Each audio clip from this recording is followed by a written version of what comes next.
की तरक्की की वो राह खोली है जिस पर ट्रेन, एरोप्लेन्स, स्पेसक्राफ्ट जैसी चीजों को संभव होता हुआ देख रहा हम सब देख रहे हैं। और इसी लिस्ट में हम खुद को भी जोड़े तो स्कूटर, कार, बाइक, ट्रक, यहाँ तक कि घर बनाने के लिए जरूरी सरिया भी इसी स्टील की देन है। हम कितना भी आज खुद को पॉलीमर्स या प्लास्टिक का युग कह लें, लेकिन असल में हकीकत यही है कि आज भी ये पूरी दुनिया पूरी तरह से लोहे या स्टील पर डिपेंड करती है। इसीलिए आज के समय को अगर आयरन एरा कहा जाए तो गलत नहीं होगा।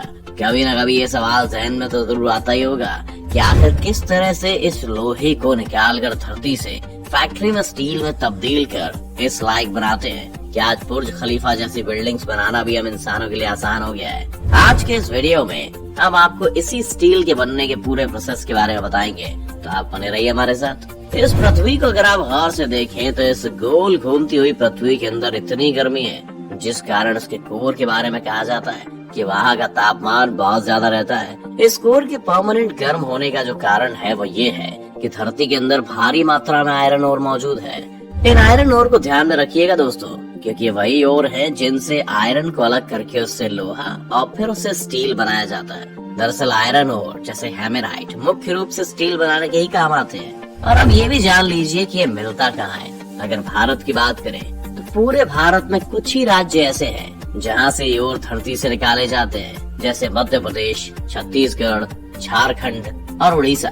यहाँ पर आयरन के हेमेटाइट बहुत ज्यादा मात्रा में पाए जाते हैं। ये ओर असल में आयरन के ऑक्सीडाइज्ड फॉर्म में धरती के अंदर बने रहते हैं। ये तो कहानी हो गई ओर की। आइए अब इन ओर को लेकर फैक्ट्री में चलते हैं और जानते हैं आगे की प्रोसेसिंग। फैक्ट्री में ले जाने के बाद इन ओर को बारीक पीस लेते हैं, जिसके बाद इन्हें कोक के साथ मिलाकर उसे हीट करते हैं, जिसे सिंटरिंग कहते हैं। इस सिंटरिंग का काम ये होता है कि फर्नेस ब्लास्ट के समय ये एक एफिशिएंट रॉ मटेरियल बना सके जो भट्टी में होने वाले ब्लास्ट को सपोर्ट करे। अब आप सोच रहे होंगे कि ये फर्नेस ब्लास्ट क्या है, तो चलिए आपको बताते हैं। दरअसल फर्नेस एक तरह का बॉयलर या हीटर होता है और फर्नेस ब्लास्ट एक ऐसा प्रोसेस है जिसमें सिंटरिंग वाले रॉ मटेरियल को लाइमस्टोन के साथ फर्नेस के ऊपर डाला जाता है और उसके नीचे से हाई टेम्परेचर यानी करीब 2200 डिग्री सेंटीग्रेड पर गर्म हवा ब्लो की जाती है। इस हवा के संपर्क में जैसे ही रॉ मटेरियल आता है वैसे ही उसमें मौजूद ऑक्सीडाइज्ड और अशुद्धियां निकल जाती हैं, जिसके बाद रॉ मटेरियल पूरी तरह से मोल्टन स्टेट में बदल जाता है और लाइम के साथ रिएक्ट करके इम्प्योरिटी मोल्टन मटेरियल के ऊपर तैरती रहती है, जिसे हम स्लैग कहते हैं। अब ये मोल्टन स्टेट वाले लोहे को फर्नेस के बेस में इकट्ठा कर लेते हैं और उसके ऊपर तैरने वाले स्लैग को फर्नेस से बाहर निकाल कर उन्हें सीमेंट फैक्ट्री या सड़कें बनाने का इस्तेमाल करने के लिए भेज दिया जाता है। इसके बाद जो मोल्टन स्टेट में लोहा बचता है उसे ठंडा करके लोहा तो बनाया जा सकता है, लेकिन उससे सीधे स्टील नहीं बनाया जा सकता है। इसलिए स्टील बनाने के लिए इस मोल्टन स्टेट को एक दूसरे प्रोसेस से गुजारा जाता है, जिसमें ये प्रयास किया जाता है कि उस मोल्टन मटेरियल से कार्बन परसेंटेज को रिड्यूस कर दिया जाए। इसके लिए इसे एक नए प्रोसेस से गुजारा जाता है जिसे बेसिक ऑक्सीजन स्टील मेकिंग कहा जाता है। इस प्रोसेस में एक BOS वेसल में मोल्टन आयरन को डालते हैं, जिसमें हाईली प्योर ऑक्सीजन को स्पीड ऑफ साउंड से दोगुनी स्पीड में इस वेसल के अंदर ब्लो करते हैं। इस ऑक्सीजन ब्लोइंग के कारण पिघले हुए लोहे में जो फास्फोरस, सिलिकॉन, कार्बन और मैंगनीज की अशुद्धियां होती हैं वो ऑक्सीजन के साथ रिएक्ट करके अपने ऑक्सीडाइज्ड में बदल जाती हैं, जिसके बाद ये सब इस वेसल से गैस बनकर निकल जाती हैं। इनके निकलने के बाद जो मटेरियल हमें मिलता है उसमें कार्बन परसेंटेज 0.05 तक घट जाती है, जिसे ठंडा करके जो हार्ड मटेरियल बनता है उसे स्टील कहते हैं। इस BOS वेसल में कुछ और प्रोसेस भी होते हैं, जैसे कि स्क्रैप स्टील या पुरानी खराब हुई स्टील को भी उस वेसल में भर देते हैं, वो भी मोल्टन स्टेट वाले मटेरियल को डालने से पहले ही।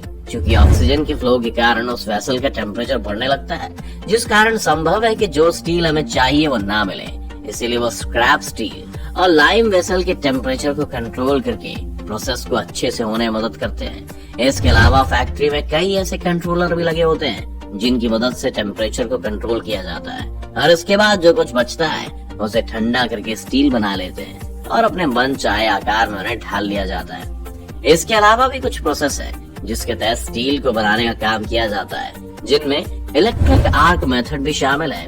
अब आप पूछेंगे ये क्या भला है, तो इस इलेक्ट्रिक आर्क मेथड को अगर आपको थोड़ा ब्रीफ में समझाओ तो इस प्रोसेस में मेनली जो पुराने स्क्रैप स्टील होते हैं उन्हें ही रिसाइकल करते हैं, यानी कि एक बड़े से फर्नेस में जो पुराने स्टील आते हैं उन्हें क्रश करके डाल देते हैं। इसके बाद इसमें इलेक्ट्रिसिटी की मदद से हाई टेम्परेचर की आग यानी चिंगारी जनरेट करते हैं, जो कि इन क्रश स्टील को पूरी तरह वापस से मोल्टन स्टेट में बदल देती है। इसके बाद ये फिर से पूरी तरह तैयार होता है खुद को किसी भी शेप में बदल लेने के लिए। ये तो हो गई स्टील बनाने की बात, लेकिन स्टील से ही आखिर चुंबक कैसे बनाया जाता है ये भी आपको बताते हैं। दोस्तों, चुंबक बनाने के लिए जो जरूरी मटेरियल है उसमें लोहे के साथ साथ निकेल कोबाल्ट को भी मिलाते हैं। इसके बाद इस मिक्स्ड मटेरियल को वापस एक भट्टी में डालकर उसे करीब 1600 डिग्री तक गर्म करते हैं, जिससे कि सारे मेटल पिघल जाते हैं। इसके साथ ही साथ चुंबक बनाने के लिए उसके लिए जरूरी आकार का रेत का सांचा भी तैयार कर लेते हैं, जिसके मोल्ड में फिर पिघली हुई धातु को डाल देते हैं। इसके बाद इसे ठंडा कर लेते हैं, फिर एक हथौड़े से मार कर इसके बीच भरे रेत के सांचे को अलग कर लेते हैं। इसके बाद हमें अपने मन चाहे आकार का चुंबक मिल जाता है। लेकिन दोस्तों, ये मिला हुआ चुंबक अभी किसी काम का नहीं होता है, ना ही इसमें कोई मैग्नेटिक फील्ड पैदा होती है। अब इसमें मैग्नेटिक फील्ड पैदा करने के लिए इसे कुछ इस तरह से इन दो लोहे की पट्टियों पर रख देते हैं और इस इलेक्ट्रोमैग्नेटिक मशीन से इसमें मैग्नेटिक फील्ड जनरेट कर देते हैं, जिसके बाद अब ये पूरी तरह से चुंबक बन जाता है। और इसका उपयोग हम अपने आसपास की चीजों जैसे phone, washing machine, fridge, speaker जैसे उपकरणों में करते हैं। दोस्तों, ये थी फैक्ट्री में लोहा, उसके बाद स्टील और उसके चुंबक बनाने की पूरी कहानी, जिसमें धरती के गर्भ से निकली चीजों को पिघलाकर उसे नियत तापमान पर गर्म करके इससे लोहा बनाया जाता है। आपको क्या लगता है कि क्या आज के समय अगर दुनिया से लोहा खत्म हो जाए तो हम इंसानों का जीवन कैसा होगा और कैसी होगी हमारी तरक्की की राह? आप हमें कमेंट करके बता सकते हैं।